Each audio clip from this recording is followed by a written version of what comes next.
Hello everyone, नमस्ते। आज मैं यूजीसी कानून पर अपना पक्ष रखना चाहती हूँ। और क्योंकि मैं खुद दलित समाज की बेटी हूँ, वाल्मीकि समाज की बेटी हूँ, तो मैं चाहती हूँ कि मेरा क्या पक्ष है और किस तरह से मैं इस कानून के बारे में सोचती हूँ।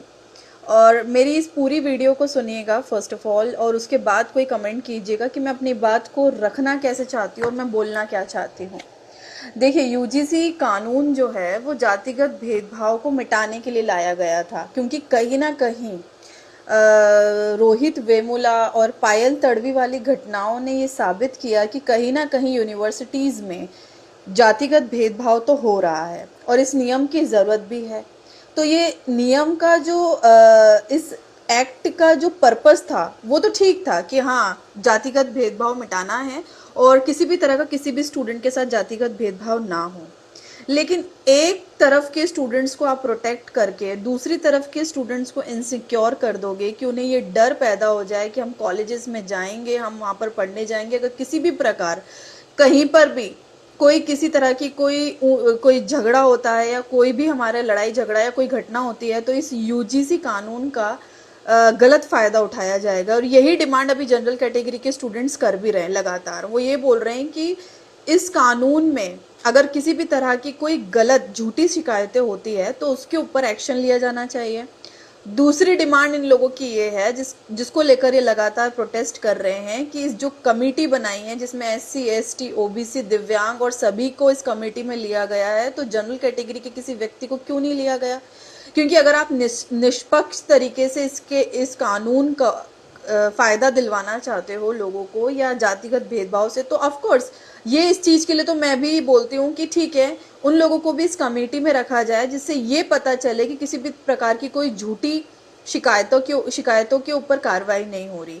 अब मुझे ये सरकार का रवैया ही इसमें समझ में नहीं आया। एक तरफ आप यूजीसी कानून को लाकर एससी, एसटी, ओबीसी को खुश कर देते हो कि ठीक है, हम आपके प्रोटेक्शन के लिए एक एक्ट लेकर आए जिसमें स्टूडेंट्स को फुल्ली प्रोटेक्शन मिले, किसी तरह का भेदभाव ना हो। फिर आपने उसके ऊपर स्टे लगा दिया। अब ना ये हमारे लिए कोई काम का रहा, ना ये जनरल कैटेगरी के लोगों के लिए कोई काम का रहा। वो भी लड़ रहे हैं, हम भी लड़ रहे हैं। तो ये कानून लाया किस लिए गया? भेदभाव और बढ़ाने के लिए। हमारा जो भाईचारा हम बनाने की कोशिश कर रहे हैं, न्यू जनरेशन, उस भाईचारे को खत्म करने के लिए जगह जगह इसको लेकर प्रोटेस्ट हो रहे। सरकार कोई सुनवाई नहीं कर रही है। अभी 3 अगस्त को जो जयपुर में इतना बड़ा प्रोटेस्ट हुआ, जो महिपाल मकराना जी द्वारा आयोजित, जो कई दिनों से यात्रा भी कर रहे हैं, और आज मेरी उनसे बात भी हुई, मैंने उनसे समझने की कोशिश की कि इस प्रोटेस्ट का पर्पस क्या है, और उन्होंने काफी सुलझे हुए तरीके से बताया कि हम सिर्फ इतनी छोटी सी डिमांड कर रहे हैं कि भाई, अगर आप एससी, एसटी स्टूडेंट्स को प्रोटेक्ट कर रहे हो तो हमारे बच्चों को भी प्रोटेक्ट करो। तो स्टूडेंट्स के लिए तो एक इक्वालिटी होनी चाहिए कि कोई किसी के साथ भेदभाव ना करे। और मुझे समझ नहीं आती एक चीज हमारे कंट्री में कि स्टूडेंट्स को पढ़ने के लिए कॉलेजेस में भेजा जाना चाहिए, एजुकेशन के ऊपर बात करनी चाहिए, लेकिन हम लोग बात कर रहे हैं इन सब, मतलब हमने हर तरह से स्टूडेंट्स को, कभी हम नीट की लड़ाई लड़ रहे हैं, नीट पेपर लीक की लड़ाई लड़ रहे हैं, अभी झारखंड में स्टूडेंट्स वहां पर हुए पेपर लीक्स की लड़ाई कर रहे हैं, जयपुर में, मतलब हर जगह स्टूडेंट्स के मुद्दों पर ही झगड़े क्यों हो रहे हैं? स्टूडेंट्स के मुद्दों पर ही बच्चे परेशान, मतलब हमारे बच्चे पढ़ने में अपना कंसंट्रेशन लगाएंगे या इस तरह के बिलों के ऊपर लड़ाई लड़ेंगे या इस तरह की? सरकार अगर ये दो चीज कर देती, पहली कि किसी भी तरह की अगर झूठी शिकायत होगी तो उसके ऊपर भी कार्रवाई होगी, कि झूठी शिकायतों की सजा होगी, कि कोई भी किसी के की पर्सनल खुन्नस निकालने के लिए इस तरह के नियमों का मिसयूज ना करे। क्योंकि आप स्पष्ट ही नहीं कर रहे हो। आप खुद मतलब इस चीज को लेकर आ रहे हो कि हाँ, भेदभाव और ज्यादा इस चीज में, मतलब सरकार अब हिंदू मुसलमान की झगड़ों से या हिंदू मुसलमान के भेदभाव से या झगड़ों से अब बोर हो चुकी है। अब चाहती है कि स्वर्ण और दलित आपस में लड़ें, और हो भी यही रहा है। आरक्षण के ऊपर बात हो रही है, अब आरक्षण के मुद्दों पर लोग लड़ने लगे हैं, यूजीसी के ऊपर लड़ रहे हैं। मतलब कि ये जो सबसे ज्यादा हाईएस्ट पॉपुलेशन है कंट्री की, वो अब इन मुद्दों के ऊपर ही लड़ेगी और सब बैठकर तमाशा देखेंगे।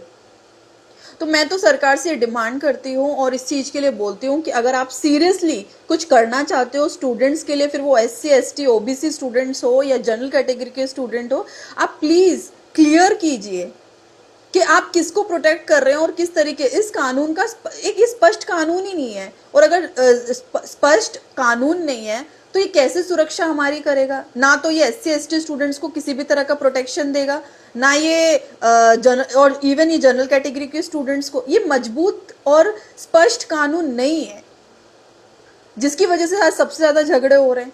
हम लोग तो कोशिश कर रहे हैं कि देखो भेदभाव किसी के साथ ना हो, ना SC ST के साथ हो, ना OBC के साथ हो, ना जनरल कैटेगरी के बच्चों के अंदर ये डर हो कि भाई हम अगर कॉलेजेस जाएंगे तो ऐसा ना हो कुछ हो जाएगा। तो ये बहुत बड़ी और खाई पैदा करने का तरीका है। अब क्या होगा? और उल्टा जो अब तक मदद भी करते थे एक दूसरे की, वो भी नहीं करेंगे, साथ में बैठ के बात नहीं करेंगे, कहीं पर भी ये डर होगा कि भाई ऐसा ना हो। तो सरकार को इसके ऊपर अपना स्पष्ट मत रखना चाहिए।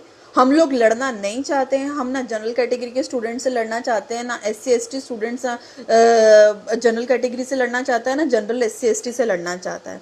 तो झूठी शिकायतों के ऊपर सख्त सजा का प्रावधान हो, इस पैनल में जो असली पीड़ित हो उसकी सुरक्षा हो, और निर्दोष को परेशान ना किया जाए, ये चीज होनी चाहिए। और इसमें क्या गलत है?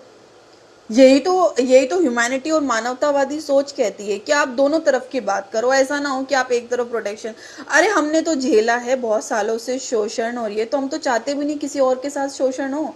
और मैं तो कोशिश करती हूँ हमेशा अपना मत इस तरह से रखने की कि किसी को भी किसी तरह की कोई परेशानी ना हो।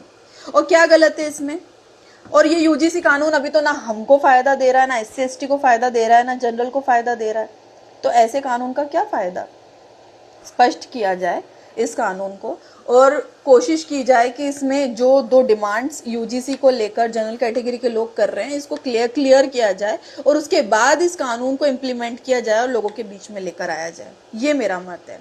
थैंक यू, आपने सुना, क्योंकि मैं हमेशा कोशिश करती हूँ, और आपने मेरी पर्सनैलिटी और इतने दिनों से आपने मेरे विचार को सुना भी होगा और देखा भी होगा कि मेरे विचार किस चीज़ के लिए है। मैं कोशिश करती हूँ कि हम लोग एटलीस्ट आपस में ना लड़ें। हम लोग एक देश के लोग हैं, हम चाहते हैं कि देश में एकता स्थापित हो, हम सब साथ बैठकर काम करें और न्यू डेवलपमेंट के ऊपर काम करें। हम कब तक ये भेदभाव की बात करते रहेंगे? अब ये प्लीज़ इन सब टॉपिक्स को पीछे छोड़िए, आगे की बात कीजिए, प्रोग्रेसिव इंडिया की बात कीजिए। ये मेरा विचार है। Thank you.